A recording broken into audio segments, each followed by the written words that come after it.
Educated ಜನಗಳಲ್ಲೂ ನೋಡ್ತಾ ಇದ್ದೀವಿ. ಆ ಸ್ಪೃಶ್ಯತೆ ಭಾವನೆ ಹೋಗಲಾಡಿಸೋಕ್ಕೆ ಆಗಿಲ್ಲ. ಮುಂದುವರೆದಂತಹ ಸಮಾಜದಲ್ಲೇ ಆಗಿರಲಿ, ಓದಿರುವಂತಹ ಮನೆಗಳಲ್ಲಾಗಿರಲಿ, ಓದಿರುವಂತಹ ಜನಗಳಲ್ಲಾಗಲಿ ಇವತ್ತು ನಾವು ಕಂಡಿದ್ದೇವೆ. ಬೇಸರ ಆಗುತ್ತೆ.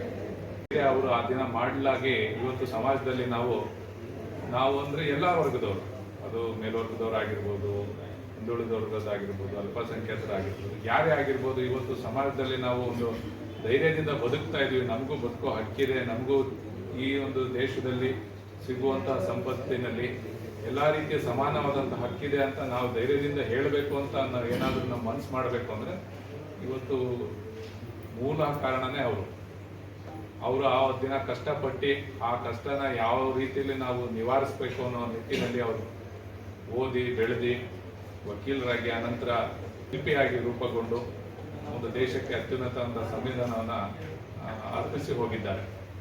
ಆ ನಿಟ್ಟಿನಲ್ಲಿ ನಾವು ಎಲ್ಲ ವರ್ಗದವರು, ಇದೇ ಅಂತಲ್ಲ ಅದೇ ಅಂತಲ್ಲ, ಎಲ್ಲ ವರ್ಗದವರು ಅವರ ಆಶಾಭಾವನೆಯನ್ನು ಈಡೇರಿಸಬೇಕು ಅಂದರೆ ನಾವು ಎಲ್ಲರ ಒಂದಿಗೆ ಅದು ಯಾವುದೇ ವರ್ಗದವರಾಗಿರಲಿ ಸಮಾನತೆಯಿಂದ, ಸಹಬಾಳ್ವೆಯಿಂದ, ಶಾಂತಿಯಿಂದ ಬದುಕೋ ಪ್ರಯತ್ನ ಮಾಡಬೇಕು. ಅವಾಗಲೇ ಅವರ ಜಯಂತಿಗೆ ನಿಜವಾದ ಅರ್ಥ ಸಿಗುತ್ತೆ ಅಂತ ನನ್ನ ಭಾವನೆ.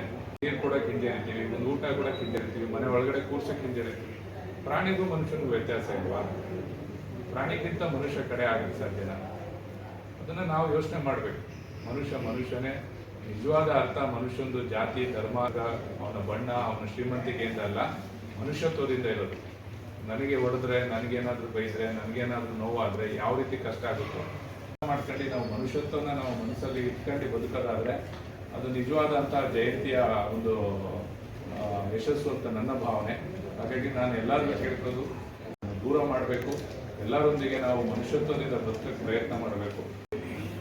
ಎಷ್ಟು ಬೈಫರ್ಕೇಷನ್ ಇತ್ತು, ಒಂದು ವರ್ಗದವ್ರನ್ನ ಎಷ್ಟು ಮಟ್ಟಿಗೆ ನೋಡ್ತಾ ಇದ್ರು ಅನ್ನೋದನ್ನು ಅವರ ಈಗಾಗಲೇ ಹೇಳಿದಂಗೆ ಜೀವನ ಚರಿತ್ರೆನ ನಾವು ನೋಡ್ತಾ ಇದ್ದಾಗ ಕೆಲವೊಂದು ಸೀರಿಯಲ್ಗಳಲ್ಲಿ ಅವ್ರನ್ನ ನಾವು ನೋಡ್ತಾ ಇದ್ವಿ. ಎಷ್ಟು ಅವ್ರ ಕಷ್ಟಗಳನ್ನ, ಒಂದು ರಸ್ತೆಯಲ್ಲಿ ನಡ್ಕೊಂಡು ಹೋಗ್ಬೇಕಾಗಿದ್ರು, ಒಂದು ಲೋಟ ನೀರು ಕುಡಿಬೇಕಾಗಿದ್ರು, ಒಂದು ಸ್ಕೂಲಲ್ಲಿ ಕುತ್ಕೋಬೇಕಾಗಿದ್ರು, ಒಂದು ಪಾಠದ ಪ್ರವಚನದ ಬಗ್ಗೆ ಏನಾದ್ರು ವಿಚಾರಿಸ್ಬೇಕಾಗಿದ್ರು, ಏನಾದರೂ ಒಂದು ಮದುವೆ ಮತ್ತೊಂದು ಕಾರ್ಯಕ್ರಮಗಳಿಗೆ ಭಾಗವಹಿಸಬೇಕಾಗಿದ್ರು, ಎಷ್ಟೊಂದು ಅವ್ರಿಗೆ ತೊಂದರೆಗಳು, ಅವ್ರ ಮನೆಯವ್ರಿಗೆ ತೊಂದರೆಗಳನ್ನ ಆ ಸಮಾಜದಲ್ಲಿ ಅವರು ಅನುಭವಿಸ್ತಾ ಇದ್ರು. ಇದಕ್ಕೆ ಮೇಲೆ